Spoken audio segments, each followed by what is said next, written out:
എല്ലാവർക്കും നമസ്കാരം. ആകർഷണ നിയമം ഉപയോഗിച്ച് എങ്ങനെ നമ്മുടെ ജീവിതത്തിലേക്ക് സമ്പത്ത് കൊണ്ടുവരാം എന്ന് നോക്കിയാലോ? അതിനായി നമ്മളെ സഹായിക്കുന്ന വളരെ പവർഫുള്ളായ 8 യൂണിവേഴ്സൽ പ്രിൻസിപ്പിൾസ് ആണ് നമ്മൾ ഇന്ന് മനസ്സിലാക്കാൻ പോകുന്നത്. അപ്പോൾ നിങ്ങൾ റെഡിയാണോ? നമുക്ക് ഈ ഒരു ചോദ്യത്തോടെ തന്നെ തുടങ്ങിയാലോ? നിങ്ങളുടെ ജീവിതത്തിലേക്ക് പണം ഒഴുകിയെത്താൻ നിങ്ങൾ ശരിക്കും ആഗ്രഹിക്കുന്നുണ്ടോ? നിങ്ങൾ അതിന് തയ്യാറാണോ? എങ്കിൽ ഇത് നിങ്ങൾക്കുള്ളതാണ്. ഈ തത്വങ്ങൾ മനസ്സിലാക്കിയാൽ നമ്മുടെ ഫിനാൻഷ്യൽ റിയാലിറ്റി തന്നെ നമുക്ക് മാറ്റിയെടുക്കാൻ പറ്റും. അതെങ്ങനെയല്ലേ നോക്കാം. ഓക്കെ, അപ്പം നമ്മുടെ യാത്രയിലെ ആദ്യത്തെ പടി അല്ലെങ്കിൽ ഒന്നാമത്തെ തത്വം നമ്മുടെ മൈൻഡ് സെറ്റാണ്. പണത്തെക്കുറിച്ചുള്ള നമ്മുടെ കാഴ്ചപ്പാട്. കാരണം സത്യം പറഞ്ഞാൽ നമ്മുടെ സാമ്പത്തികമായ അവസ്ഥ എന്താണെന്ന് തീരുമാനിക്കുന്നത് നമ്മുടെ ഉള്ളിലുള്ള വിശ്വാസങ്ങളാണ്. അതായത് പണം എന്ന് പറയുന്നത് എപ്പോഴും വികസിക്കുന്ന ഒരു എനർജിയാണ്. നമ്മൾ അതിനെ എങ്ങനെയാണോ കാണുന്നത് അതുപോലെയായിരിക്കും അത് നമ്മളോട് പെരുമാറുക. ഇപ്പൊ നോക്കൂ, പണം ഒരു ടെൻഷനാണെന്ന് നിങ്ങൾ വിചാരിച്ചാൽ അത് കൂടുതൽ ടെൻഷൻ കൊണ്ടുവരും. ബില്ലടയ്ക്കാനുള്ള വെപ്രാളം, കടം, അങ്ങനെ. നേരെ മറിച്ച് പണം സന്തോഷിക്കാനുള്ള ഒരു ടൂളാണെന്ന് കണ്ടാലോ, അപ്പോ അത് കൂടുതൽ സന്തോഷവും അവസരങ്ങളും നമ്മുടെ ജീവിതത്തിലേക്ക് കൊണ്ടുവരും. അതുകൊണ്ടൊരു കാര്യം ഓർക്കുക, നിങ്ങളുടെ ഫിനാൻഷ്യൽ മൈൻഡ് സെറ്റ് തിരഞ്ഞെടുക്കാനുള്ള പവർ നിങ്ങളുടെ കയ്യിലാണ്. എനിക്കൊന്നുമില്ല എന്ന ചിന്തയിൽ നിന്ന് എനിക്കെല്ലാം സാധിക്കും എന്ന സമൃദ്ധിയുടെ ചിന്തയിലേക്ക് മാറാനുള്ള ആദ്യത്തെ സ്റ്റെപ്പ് ആ ഒരു തീരുമാനമെടുക്കുക എന്നതാണ്. ഓക്കെ, അപ്പം മൈൻഡ് സെറ്റ് നമ്മൾ ശരിയാക്കി. ഇനി രണ്ടാമത്തെ തത്വത്തിലേക്ക് പോകാം. ഇതാണ് ഏറ്റവും പ്രധാനം. നമ്മുടെ ഉള്ളിന്റെ ഉള്ളിൽ, അതായത് സബ് കോൺഷ്യസ് മൈൻഡിൽ പണത്തെക്കുറിച്ച് ചില നെഗറ്റീവ് വിശ്വാസങ്ങളുണ്ടാവും. നമ്മൾ അറിയാതെ തന്നെ നമ്മുടെ ജീവിതത്തിലേക്ക് പണം വരുന്നത് തടയുന്നത് ഈ വിശ്വാസങ്ങളാണ്. അപ്പോ അവയെങ്ങനെ കണ്ടുപിടിച്ച് മാറ്റാമെന്ന് നോക്കാം. നമ്മളെല്ലാവരും പണം വേണമെന്ന് ആഗ്രഹിക്കുന്നവരാണ്, അല്ലേ? പക്ഷെ ചിലപ്പോ നമ്മുടെ കുട്ടിക്കാലത്തെ അനുഭവങ്ങൾ കാരണം ഉപബോധ മനസ്സിൽ ചില ബ്ലോക്കുകളുണ്ടാവും. ഒരു ഉദാഹരണം പറയാം. ചെറുപ്പത്തിൽ അച്ഛനും അമ്മയും പണത്തിന്റെ പേരിൽ വിഷമിക്കുന്നത് കണ്ടിട്ടുണ്ടെങ്കിൽ നമ്മുടെ മനസ്സിൽ അറിയാതെ ഒരു ചിന്ത വരും, ഓ, പണമെന്ന് പറയുന്നതൊരു വേദനയാണ്, ഒരു പ്രശ്നമാണെന്ന്. ഈ ഒരു വിശ്വാസം മതി നമ്മൾ വലുതാകുമ്പോൾ നമ്മുടെ വിജയത്തെ തടയാൻ. അപ്പോ ഒരു നിമിഷമൊന്ന് ആലോചിച്ചു നോക്കൂ. പണത്തെക്കുറിച്ച് നിങ്ങളുടെ ഉള്ളിന്റെ ഉള്ളിൽ ഒളിഞ്ഞിരിക്കുന്ന ചിന്തകൾ എന്തൊക്കെയാണ്, വികാരങ്ങൾ എന്തൊക്കെയാണ്, ഈ ഒളിഞ്ഞിരിക്കുന്ന വിശ്വാസങ്ങൾ എന്താണെന്ന് കണ്ടുപിടിക്കുന്നത് വളരെ പ്രധാനമാണ്. കാരണം അതിനെ തിരിച്ചറിഞ്ഞാൽ മാത്രമേ നമുക്കതിനെ മാറ്റാൻ പറ്റൂ. നമ്മുടെ ഉള്ളിലെ ബ്ലോക്കുകൾ കടുവ പിടിച്ചാൽ മാത്രം പോരാ.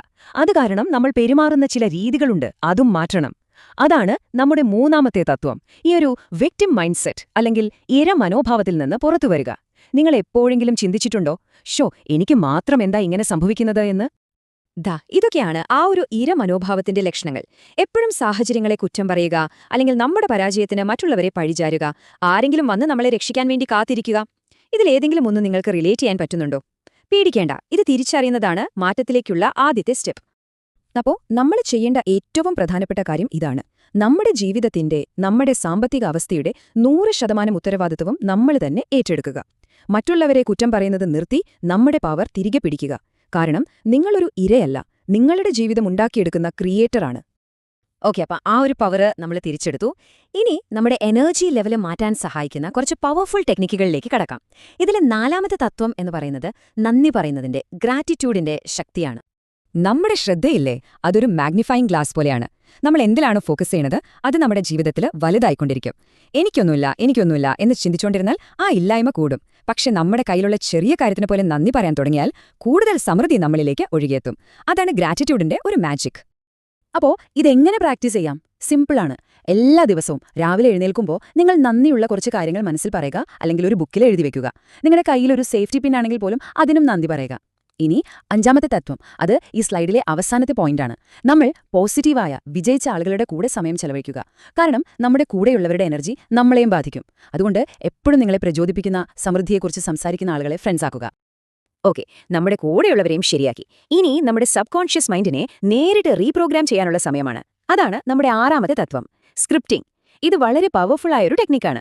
നമ്മുടെ ഭാവനയും വികാരങ്ങളും സ്റ്റോറി ടെല്ലിങ്ങും എല്ലാം ഒരുമിച്ച് ചേർന്ന ഒന്ന്. അതായത് നിങ്ങളുടെ സാമ്പത്തിക ലക്ഷ്യങ്ങളൊക്കെ നിങ്ങൾ ഓൾറെഡി നേടിയെടുത്തു എന്ന രീതിയിൽ ഒരു കഥ പോലെ എഴുതുക.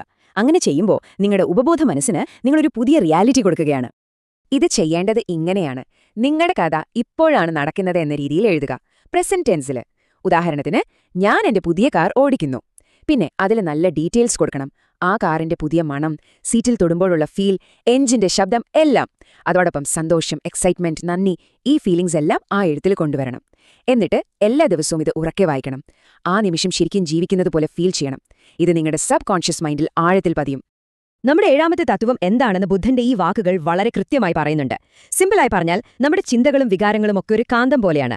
നമ്മൾ പോസിറ്റീവായി ചിന്തിക്കുകയും ഫീൽ ചെയ്യുകയും ചെയ്യുമ്പോൾ നമുക്ക് ചുറ്റും ഒരു ഹൈ വൈബ്രേഷൻ എനർജി ഫീൽഡ് അല്ലെങ്കിൽ ഒരു ബബിൾ ഉണ്ടാകും. അപ്പോൾ അതേപോലത്തെ പോസിറ്റീവായ സമ്പത്തും അവസരങ്ങളും നമ്മളിലേക്ക് ആകർഷിക്കപ്പെടും. ചുരുക്കി പറഞ്ഞാൽ നിങ്ങൾ എന്ത് എനർജിയാണോ പ്രപഞ്ചത്തിലേക്ക് കൊടുക്കുന്നത് അത് തന്നെ നിങ്ങൾക്ക് തിരികെ കിട്ടും. അപ്പോൾ നമ്മൾ അവസാനത്തെ തത്വത്തിലേക്ക് എത്തിയിരിക്കുകയാണ്. എട്ടാമത്തെ പ്രിൻസിപ്പിൾ. ഇത്രയും കാര്യങ്ങൾ ചെയ്തു കഴിഞ്ഞാൽ നമ്മൾ ലക്ഷ്യം വെക്കേണ്ട ആ ഒരു അവസ്ഥ എന്താണ്? അതാണ് സമൃദ്ധിയിൽ ജീവിക്കുക എന്നത്. എന്താണ് യഥാർത്ഥ സാമ്പത്തിക സ്വാതന്ത്ര്യം? അത് കോടിക്കണക്കിന് രൂപ കയ്യിലുള്ള അവസ്ഥയല്ല, മറിച്ച് നമ്മുടെ ആവശ്യങ്ങൾ നിറവേറ്റാൻ മറ്റൊരാളെ ആശ്രയിക്കേണ്ടി വരാത്ത ഒരവസ്ഥയാണ്. നമ്മുടെ കാര്യങ്ങൾ നോക്കാൻ നമുക്ക് സാധിക്കുമ്പോൾ കിട്ടുന്നൊരു ധൈര്യമില്ലേ, ഒരു പവർ. അതാണ് യഥാർത്ഥ ഫിനാൻഷ്യൽ ഫ്രീഡം. ആ ഒരു സ്വാതന്ത്ര്യം നമ്മൾ അനുഭവിക്കുമ്പോഴാണ് നമ്മൾ ശരിക്കും സമൃദ്ധിയിൽ ജീവിക്കുന്നത്. അപ്പോ ചോദിക്കട്ടെ, ഇന്ന് തന്നെ നിങ്ങളുടെ പുതിയ പണത്തിന്റെ കഥ, നിങ്ങളുടെ പുതിയ ഫിനാൻഷ്യൽ സ്റ്റോറി എഴുതി തുടങ്ങാൻ നിങ്ങൾ റെഡിയാണോ? ഈ പറഞ്ഞ കാര്യങ്ങളൊക്കെ ഒന്ന് ജീവിതത്തിൽ പ്രയോഗിച്ചു നോക്കൂ. മാറ്റങ്ങൾ നിങ്ങൾക്ക് തന്നെ അനുഭവിച്ചറിയാൻ പറ്റും.